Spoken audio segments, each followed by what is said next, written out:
ಕಳೆದ 15-20 ದಿನಗಳಿಂದ ರಾಜ್ಯದಲ್ಲಿ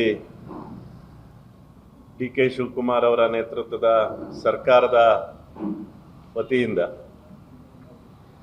ಹೊಸ ಮುಖ್ಯಮಂತ್ರಿಗಳು ನೇಮಕ ಆದ ನಂತರ ಕರ್ನಾಟಕದಲ್ಲಿ ಒಂದಷ್ಟು ಬದಲಾವಣೆ ಆಗುತ್ತೆ ಅನ್ನುವಂಥದ್ದನ್ನು ಸಾರ್ವಜನಿಕರು ಎಲ್ಲರೂ ಅಪೇಕ್ಷೆಯನ್ನು ಪಟ್ಟಿದ್ರು. ಕಳೆದ 15-20 ದಿನಗಳಿಂದ ನಾವೇನು ನೋಡ್ತಾ ಇದ್ದೀವಿ ಅಂದರೆ, ಹಿಂದೆ ಮಾಡಿದಂಥ ಹಲವಾರು ಭ್ರಷ್ಟಾಚಾರಗಳು, ಗೊಂದಲಗಳು, ಅದರೊಳಗಡೆನೆ ಇನ್ನೂ ಈ ಸರ್ಕಾರ ಮುಳುಗಿದೆಯಾ ಅನ್ನೋವಂಥದ್ದನ್ನು ಒಂದು ಭಾಗ ಆದರೆ, ಈ ಸರ್ಕಾರದ ನಡವಳಿಕೆ, ಈ ಹೊಸ ಸರ್ಕಾರದ ಹೊಸ ನೇತೃತ್ವದಲ್ಲಿ ಏನಾದರೂ ಬದಲಾವಣೆ ಆಗುತ್ತೆ ಅನ್ನುವಂಥ ನಿರೀಕ್ಷೆಯಲ್ಲಿದ್ದರೆ, ಕ್ಯಾಬಿನೆಟ್ ಎಕ್ಸ್ಪ್ಯಾನ್ಷನ್ನು ಹೀಗಾಗತ್ತೆ ಆಗಾಗತ್ತೆ ಅಂತ ಹೇಳಿ ಮೊದಲಿಗೆ 14 ಜನ ಪ್ರಮಾಣ ವಚನ ಏನು ಸ್ವೀಕಾರ ಮಾಡಿದ್ರು, ಇನ್ನು 20 ಜನ ಸ್ವೀಕಾರ ಮಾಡಬೇಕಾಗಿದೆ. ಅದ್ರ ಗೊಂದಲದಲ್ಲಿ ಇಡೀ ರಾಜ್ಯವನ್ನೇ ಈ ನೇತೃತ್ವ ವಹಿಸಿರುವಂಥ ಡಿ ಕೆ ಶಿವಕುಮಾರ್ ಮರ್ತಿದಾರ ಅನ್ನುವಂಥದ್ದನ್ನು ನಾನು ಅವ್ರಿಗೆ ಕೇಳಲಿಕ್ಕೆ ಇಚ್ಛೆ ಪಡ್ತೇನೆ. ಯಾಕೆ ಅಂದರೆ, ನಾವು ನೋಡಿದ್ವಿ 14 ಜನ ಮಿನಿಸ್ಟ್ರಿಗಳನ್ನು ಈಗಾಗಲೇ ಘೋಷಣೆ ಆಯಿತು, ಇಲಾಖೆಗಳು ಘೋಷಣೆ ಆಯಿತು. ಇಲಾಖೆಗಳು ಘೋಷಣೆ ಆದಮೇಲೆ ಗೊಂದಲಗಳು ಶುರು ಆಯಿತು. ನನಗೆ ಈ ಇಲಾಖೆ ಬೇಡ, ಆ ಇಲಾಖೆ ಬೇಡ ಅಂತ. ಭಾಳ ವಿಶೇಷವಾಗಿ ಬೆಂಗಳೂರು, ಭಾಳ ವಿಶೇಷವಾಗಿ PWD, ಭಾಳ ವಿಶೇಷವಾಗಿ RDPR, ಭಾಳ ವಿಶೇಷವಾಗಿ ರೆವಿನ್ಯೂ, ಕಂದಾಯ ಇಲಾಖೆ, ಇದೆಲ್ಲದಕ್ಕೂ ಆಕ್ಷನ್ ರೂಪದಲ್ಲಿ ಇಲ್ಲಿ ಈ ಇಲಾಖೆಗಳು ಆಯ್ತಾ ಅನ್ನೋವಂಥದ್ದಕ್ಕೆ ನಮಗೆ ಅನುಮಾನಗಳು ಬರ್ತಾ ಇದೆ. ಒಂದು ಕಡೆ ಕೃಷ್ಣ ಬೈರೇಗೌಡರು, ಒಂದು ಕಡೆ ರಾಮಲಿಂಗಾರೆಡ್ಡಿ ನನಗಿದೇ ಬೇಕು ಅಂತ, ಕೃಷ್ಣ ಬೈರೇಗೌಡರು ನನಗೆ ಎಲ್ಲದೂ ಬೇಕು, BDA ಎಲ್ಲದೂ ಬೇಕು ಅಂತ. ನನಗೆ ತಮ್ಮ ಮೂಲಕ ಕೇಳಲಿಕ್ಕೆ ಇಚ್ಛೆ ಪಡೋದು, ಇವಾಗ ಶೈಕ್ಷಣಿಕ ವರ್ಷ ಪ್ರಾರಂಭ ಆಗ್ತಾ ಇದೆ. ಜೂನಲ್ಲಿ ಬಹಳ ನಮ್ಮ ದೇಶದಲ್ಲಿ, ನಮ್ಮ ರಾಜ್ಯದಲ್ಲಿ ಬಹಳ ಅವಶ್ಯಕತೆ ಇರುವಂಥದ್ದು ಶಿಕ್ಷಣ. ಶಿಕ್ಷಣ ಇಲಾಖೆಯ ಮಂತ್ರಿಗಳನ್ನು ನನಗೆ ಬೇಕು ಅಂತ ಕೇಳೋರನ್ನೇ ನೋಡಲಿಲ್ಲ ನಾನು. ಹೈಯರ್ ಎಜುಕೇಷನ್ನು ಮತ್ತು ಪ್ರೈಮರಿ ಎಜುಕೇಷನ್ನಿಗೆ ನಮ್ಮ ಮಂತ್ರಿಗಳು ನಮಗೆ ಬೇಕು ಅಂತ ಇಲ್ಲಿವರೆಗೂ ಕೇಳದೇ ಇರೋದು ಅಂಥದ್ದು ಒಂದು ಆಶ್ಚರ್ಯ. ಮತ್ತು ಇನ್ನು ನಮ್ಮ ಮುಖ್ಯಮಂತ್ರಿಗಳಿಗೆ ಅನ್ನಿಸ್ತಿಲ್ಲ. ಜೂನ್ ಇದು, ಎಲ್ಲ ಕಡೆ ಗೊಂದಲಗಳಿದೆ, ಶಾಲೆಗಳು ಓಪನ್ ಆಗ್ತಿದೆ, KPS ಅಂತ ಒಂದು ದೊಡ್ಡ ಯೋಜನೆಯನ್ನು ಪ್ರಾರಂಭ ಮಾಡ್ತೀವಿ ಅಂತ ಇಲ್ಲಿ ಗುದ್ಲಿ ಪೂಜೆಗೆ ಯೋಚನೆ ಮಾಡಿದ್ರಿ, ಆ ಟೆಂಟ್ ಹಾಕಿದ್ದಷ್ಟೇ. ಯಾರು ಮುಖ್ಯಮಂತ್ರಿ ಆಗಿದ್ರೆ ಏನಾಗಿತ್ತು, ಆ KPSನ ಇಲ್ಲಿ ಶಂಕುಸ್ಥಾಪನೆ ಮಾಡಿ ಮುಂದೆ ಹೋಗ್ಬೋದಿತ್ತಲ್ಲ, ಇದನ್ನು ಮಾಡಲಿಲ್ಲ. ಹೈಯರ್ ಎಜುಕೇಷನಲ್ಲಿ ಇಡೀ ರಾಜ್ಯದಲ್ಲಿ ಗೊಂದಲ ಇದೆ. ನಮ್ಮ ಶಿವಮೊಗ್ಗದಲ್ಲಿ ಕುವೆಂಪು ವಿಶ್ವವಿದ್ಯಾನಿಲಯದಲ್ಲೂ ನೀವು ನಂಬಲ್ಲ, ಇನ್ನೂ 23-24ರ ಮಾರ್ಕ್ಸ್ ಕಾರ್ಡನ್ನು ಕೊಟ್ಟಿಲ್ಲ ನಮ್ಮ ಮಕ್ಕಳಿಗೆ. ಕುವೆಂಪು ವಿಶ್ವವಿದ್ಯಾನಿಲಯದಿಂದ ಹೊರಗಡೆ ಹೋಗ್ತಾ ಇರುವಂಥ ಮಕ್ಕಳದ ಭವಿಷ್ಯ ಏನು ಅನ್ನೋವಂಥದ್ದನ್ನು ಯಾರು ಕೇಳೋವಂಥ ಗತಿ ಇಲ್ಲ ಇವರಿಗೆ. ಇವರಿಗೆ BDA ಬೇಕು, GBA ಬೇಕು. ಆ ಮಂತ್ರಿಗಳ ಬಗ್ಗೆ ಎಲ್ಲರಿಗೂ ಆಸಕ್ತಿ ಇದೆ ಬಿಟ್ಟರೆ, ಶಿಕ್ಷಣ ಮಂತ್ರಿಗಳಿಗೆ ಬೇಕಾಗಿರೋಂಥ ಪ್ರೈಮರಿ ಎಜುಕೇಷನ್ನು, ಹೈಯರ್ ಎಜುಕೇಷನ್ ಡಿಪಾರ್ಟ್ಮೆಂಟನ್ನು ನಾವು ಇಂಥವ್ರಿಗೆ ಕೊಟ್ಟು ಅದನ್ನು ಸರಿ ಮಾಡ್ತೀವಿ, 50,000 ಜನ ಶಿಕ್ಷಕರನ್ನು ನೇಮಕ ಮಾಡ್ಕೋಬೇಕು ಅಂತ ಅವರು ನಮ್ಮ ಶಿವಮೊಗ್ಗದ ಇನ್ಚಾರ್ಜ್ ಮಿನಿಸ್ಟರ್ ಆದಂಥ ಮಧು ಬಂಗಾರಪ್ಪನವ್ರ ಪಾಪ 3 ವರ್ಷಗಳ ಕಾಲ ಸುಮ್ಮನೆ ನಮಗೆ ಮೂಗಿಗೆ ಬೆಣ್ಣೆ ಹಚ್ಚಿ ಬಿಟ್ಟಿದ್ದಷ್ಟೇ ಬಿಟ್ಟರೆ ಇಲ್ಲಿವರೆಗೂ ಯಾವ ನೇಮಕಾತಿನೂ ಕೂಡ ಆಗಿಲ್ಲ. ಎಲ್ಲಾದರೂ ಶಾಲೆಗಳು ಏನಾದರೂ ಮಳೆ ಬರುತ್ತೀಗ, ಆ ಶಾಲೆಗಳಲ್ಲಿ ಮಳೆ ನೀರು ಸೋರುತ್ತೆ, ಬರೀ ಮೇಲಿಂದ ಅಲ್ಲ ಕೆಳಗಡೆಯಿಂದನೂ ನೀರು ಬರುತ್ತೆ. ಅಂಥದಕ್ಕೆ ಏನಾರ ಮಾಡಿದ್ರೆ 3 ವರ್ಷದಲ್ಲಿ ಅಂದರೆ ಝೀರೋ. ಯಾವ ಒಂದು ಶಾಲೆ ಡೆವಲಪ್ಮೆಂಟ್ ಆಗಿಲ್ಲ. ಶಿಕ್ಷಕರ ನೇಮಕಾತಿ ಇಲ್ಲ, ಸರಿಯಾದಂಥ ಶೆಡ್ಯೂಲ್ ಮಾಡಿಲ್ಲ. ಇಡೀ ವರ್ಷದ ನಮಗೆ ಕಾಲೇಜ್ಗಳಲ್ಲಿ, ಸ್ಕೂಲ್ಗಳಿಗೆ ಬೇಕಾಗಿರುವಂಥದ್ದು ಶೆಡ್ಯೂಲ್ಗಳನ್ನು ಇನ್ನೂ ಫಿಕ್ಸ್ ಮಾಡಿಲ್ಲ. ಈ ರೀತಿಯಾದಂಥ ಗೊಂದಲದಲ್ಲಿರುವಂಥ ಈ ರಾಜ್ಯ ಸರ್ಕಾರ ಇನ್ನು ಯಾವಾಗ ಮಕ್ಕಳಿಗೆ ನೀವು ನ್ಯಾಯವನ್ನು ಒದಗಿಸ್ತೀರಾ ಅನ್ನುವಂಥದ್ದು ತಮ್ಮ ಮೂಲಕ ಕೇಳಲಿಕ್ಕೆ ಇಚ್ಛೆ ಪಡ್ತೇನೆ. ಇವತ್ತು ನಾನು ಭಾಳ ವಿಶೇಷವಾಗಿ ಒಂದು ವಿಷಯವನ್ನು ನಿಮ್ಮ ಮುಂದೆ ಪ್ರಸ್ತಾಪ ಮಾಡಿ ಇದನ್ನು ಮುಂದುವರಿಸಬೇಕು. ಅಂದರೆ ಈ ಒಂದು ಭ್ರಷ್ಟಾಚಾರದ ಈ ಸರ್ಕಾರದ ವಿರುದ್ಧ ನಿರಂತರ ಹೋರಾಟಗಳನ್ನು ಮಾಡಬೇಕು ಅನ್ನುವಂಥ ಯೋಚನೆಯಲ್ಲಿ ಇನ್ನೊಂದು ವಿಷಯವನ್ನು ತಮ್ಮ ಮುಂದೆ ಪ್ರಸ್ತಾಪ. ಇದು ಹಳೆ ವಿಷಯನೇ, ಹೊಸ ವಿಷಯ ಅಲ್ಲ. ನಾನು ಕಳೆದ ಮಾರ್ಚ್ ತಿಂಗಳಲ್ಲಿ ವಿಧಾನಮಂಡಲದ ಕಲಾಪದಲ್ಲಿ ಒಂದು ವಿಷಯವನ್ನು ಪ್ರಸ್ತಾಪ ಮಾಡಿದ್ದೆ. ಒಂದು ಹಗಲ್ ದರೋಡೆ ನಡೀತಾ ಇದೆ ಇಡೀ ರಾಜ್ಯದಲ್ಲಿ. ಅದನ್ನು ತಪ್ಪಿಸ್ಬೇಕಲ್ಲ ಇದನ್ನ ಅನ್ನುವಂಥದ್ದನ್ನ, ಅದರ ಉತ್ತರವನ್ನು ಕೇಳಲಿಕ್ಕೆ ನಾನು ರಾಜ್ಯ ಸರ್ಕಾರದ ನಗರಾಭಿವೃದ್ಧಿ ಸಚಿವರಿಗೆ ಕೇಳಿದ್ದೆ. ಅವಾಗ ಬೈರತಿ ಸುರೇಶ್ ಅವರು. ಕರ್ನಾಟಕದಲ್ಲಿ ಕಾಂಗ್ರೆಸ್ ಭವನಕ್ಕೋಸ್ಕರ 100 ಕಡೆ ನಿವೇಶನವನ್ನು ನಾವು ತಗೊಳ್ತೀವಿ, ಆ 100 ನಿವೇಶನವನ್ನು ತಗೊಳ್ತೀವಿ ಅಂತ ಅವ್ರು ಫಸ್ಟು ಹೇಳಿದ್ರು. 100 ನಿವೇಶನವನ್ನು ತಗೊಳ್ತೀವಿ ಅಂದರೆ ನಾವು ಅಂದ್ಕೊಂಡ್ವಿ ಯಾರ್ದೋ ಪ್ರೈವೇಟ್ ಲ್ಯಾಂಡ್ ತೊಗೊತಾರೆ, ಪ್ರೈವೇಟ್ ಲ್ಯಾಂಡ್ ತೊಗೊಂಡು ಅಲ್ಲಿ ಕಾಂಗ್ರೆಸ್ ಭವನವನ್ನು ಕಟ್ತಾರೆ. ಒಳ್ಳೆಯದು. ಒಂದು ಆರ್ಗನೈಸೇಷನ್ನು ಸಂಘಟನೆ ಬೆಳಿಬೇಕು ಅಂದರೆ ಭಾಳ ಅವಶ್ಯಕತೆ ಇರೋವಂಥದ್ದು ಅವ್ರಿಗೊಂದು ನೆಲೆ, ಅದಕ್ಕೊಂದು ಒಳ್ಳೆ ಬಿಲ್ಡಿಂಗು, ಅಲ್ಲಿ ಬೇಕಾಗಿರೋವಂಥ ಇನ್ಫ್ರಾಸ್ಟ್ರಕ್ಚರಿಗೆ ಒಳಗಡೆ ಏನೇನಾಗಬೇಕು ಅದನ್ನು ಮಾಡ್ತಾರೆ ಅಂತ ನಾವು ಅಂದ್ಕೊಂಡ್ವಿ. ಅದಾದಮೇಲೆ ನಮಗೆ ಗೊತ್ತಾಯಿತು CA ಸೈಟ್ಗಳನ್ನು ತೊಗೊತಾ ಇದ್ದಾರೆ ಅಂತ.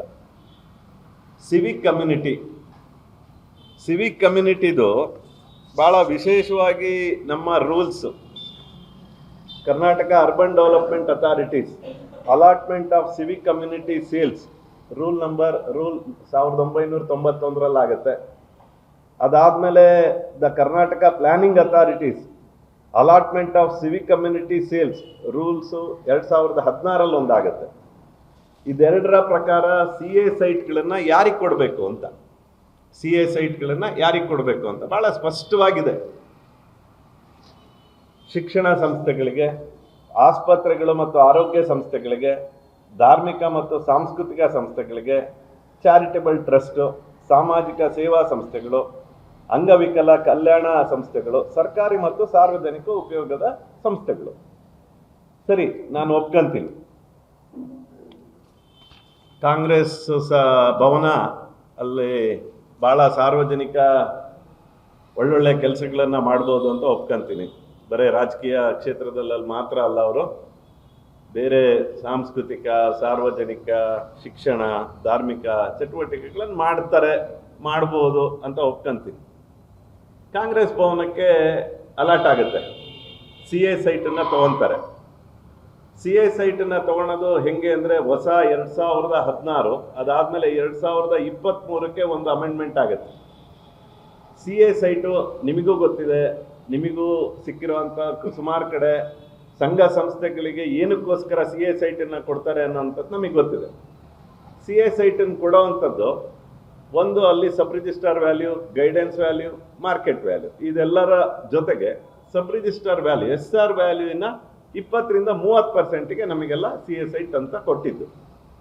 ಅಂದರೆ ಒಂದು 1000 ರೂಪಾಯಿ ಇದ್ದರೆ ಒಂದು ಸ್ಕ್ವೇರ್ ಫೀಟಿಗೆ ಒಂದು 200 ರೂಪಾಯಿ 300 ರೂಪಾಯಿಗೆ ನಮಗೆಲ್ಲ ಅಲಾಟ್ ಆಗಿರೋದು. ಹಿಂದೆ ನಮಗೆ ಶಿವಮೊಗ್ಗದಲ್ಲಿ ನಿಮಗೆ ಗೊತ್ತಿದೆ 1992 ಅರ್ಬನ್ ಡೆವಲಪ್ಮೆಂಟ್ ಅಥಾರಿಟಿ ಏನು ಸೂಡ ಆಯಿತು, ಅವಾಗ ತುಂಬ ಕಡೆ CA ಸೈಟ್ಗಳನ್ನು ಕೊಟ್ಟು ಅವ್ರಿಗೆ ಕೊಟ್ಟದಂಥದ್ದಿತ್ತು.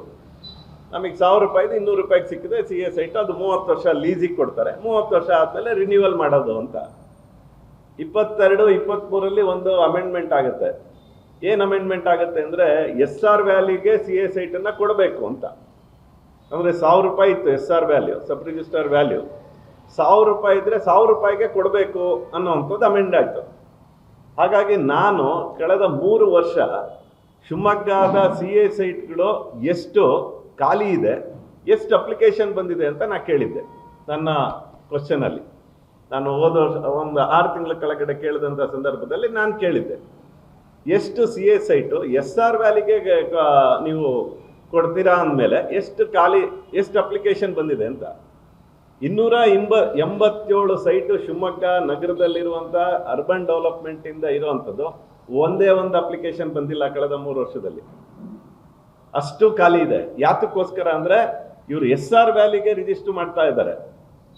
30 ವರ್ಷ ಲೀಸು, ನೀವು 30 ವರ್ಷ ಲೀಸಿಗೆ ತೊಗೊಂಡ್ಮೇಲೆ ಅದ್ರ ಮೇಲೆ ನೀವು ಮಾರ್ಟ್ಗೇಜ್ ಲೋನ್ ಸಿಗಲ್ಲ. ನನ್ನ ಪಾಯಿಂಟ್ ಏನಿತ್ತು ಅಂದರೆ, ನಾನು 6 ತಿಂಗಳ ಕೆಳಗಡೆ ಆಗ್ದಂಥ ಕ್ವಶನಲ್ಲಿ, ನೀವು SR ವ್ಯಾಲ್ಯೂಗೆ ನೀವು ರಿಜಿಸ್ಟರ್ ಮಾಡಿಕೊಟ್ಟಾದ್ಮೇಲೆ 30 ವರ್ಷ ಲೀಸ್ ಕೊಟ್ಟಾದ್ಮೇಲೆ ರಿನ್ಯೂವಲ್ ಯಾಕೆ ಮಾಡ್ತೀರಾ? ನಾನು ಫುಲ್ ಅಮೌಂಟ್ ಕೊಟ್ಟಿದ್ದೀನಲ್ಲ, SR ವ್ಯಾಲ್ಯೂನ ಫುಲ್ ಅಮೌಂಟ್ ಕೊಟ್ಟಿದ್ದೀನಲ್ಲ ನಾನು, ನೀವು ಯಾಕೆ ರಿನ್ಯೂ ಮಾಡ್ತೀರಾ? ನೀವು 30 ವರ್ಷ ಕೊಟ್ಮೇಲೆ ಅಲ್ಲಿಂದ ಅಬ್ಸಲ್ಯೂಟ್ ಸೇಲ್ ಡೀಡ್ ಮಾಡಿಕೊಡಿ ಅಂತ ನಂದು ಕ್ವಶನ್ ಇತ್ತು. ಅದಕ್ಕೆ ದೊಡ್ಡ ಚರ್ಚೆ ಆಯಿತು. ಭೈರತಿ ಸುರೇಶ್ ಅವರು ಬೇರೆ ಬೆಂಗಳೂರನ್ನ ಹಿಡ್ಕೊಂಡು ಬೇರೆ ಜಿಲ್ಲೆಗಳು ಇಲ್ಲೇನೋ ಅವ್ರ ತಲೆಯಲ್ಲಿ ಅನ್ನೋ ರೀತಿಲಿ ಮಾತಾಡಿದರು. ಬೆಂಗಳೂರಲ್ಲಿ ಮೋಸ ಆಗುತ್ತೆ, ಬೆಂಗಳೂರಲ್ಲಿ ಅತಿ ಜಾಸ್ತಿ ಇದೆ, ಅದು ಬೇರೆ ಊರುಗಳಿಗೂ ಸೇಮ್ ಅಪ್ಲಿಕೇಶನ್.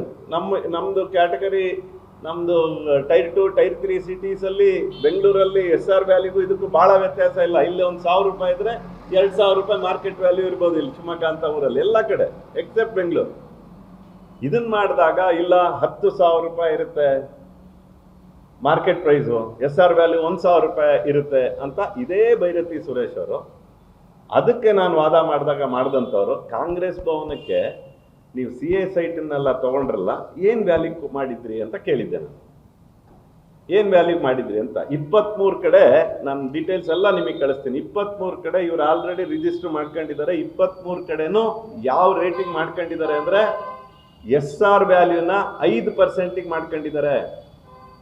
ಒಂದು ಉದಾಹರಣೆ ವಿತ್ ಡಾಕ್ಯುಮೆಂಟ್ಸು ವಿತ್ ನಿಮಗೆ ಕೊಡ್ತೀನಿ.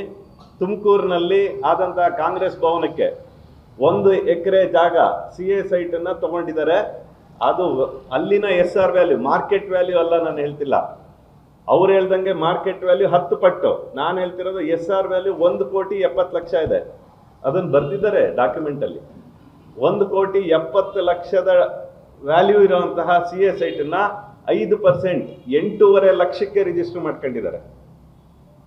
ನಾನು ಇದನ್ನು ಅಧಿಕಾರಿಗಳು ಒಪ್ಪಿದಾರ ಅಂತ ಕೇಳಿದ್ದೀನಿ. ನಾನು ಅಧಿಕಾರಿಗಳು ಬಹಳ ಕ್ಲಿಯರ್ ಆಗಿ ಬರೆದಿದ್ದಾರೆ, ಓದ್ಬಿಡ್ತೀನಿ. ಒಂದೇ ಲೈನ್ ಇರೋದು. ಅಧಿಕಾರಿಗಳು ಅವ್ರದ್ದೇ ಇದರೊಳಗಡೆ ಏನಂತ ಬರೆದಿದ್ದಾರೆ ಅಂದರೆ,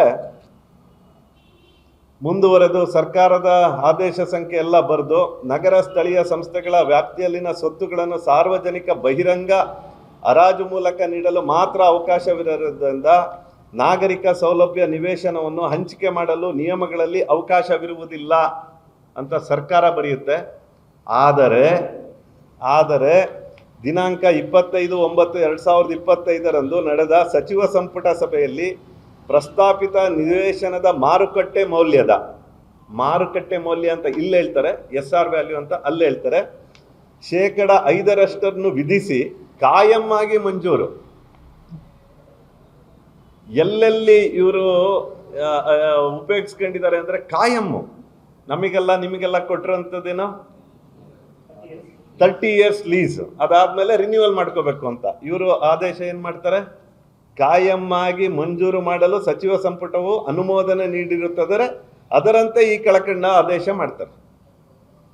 ಇದು ತುಮಕೂರ್ದು. ಅದೇ ಥರ ಅಷ್ಟು 23 ಕಡೆ ಎಲ್ಲೆಲ್ಲಿ ಅಲರ್ಟ್ ಆಗಿದೆ ಅಷ್ಟು ಮಾಹಿತಿಯನ್ನು ಕೊಟ್ಟಿದ್ದಾರೆ. 9ನೇ ತಿಂಗಳು ಹೋದ ವರ್ಷ.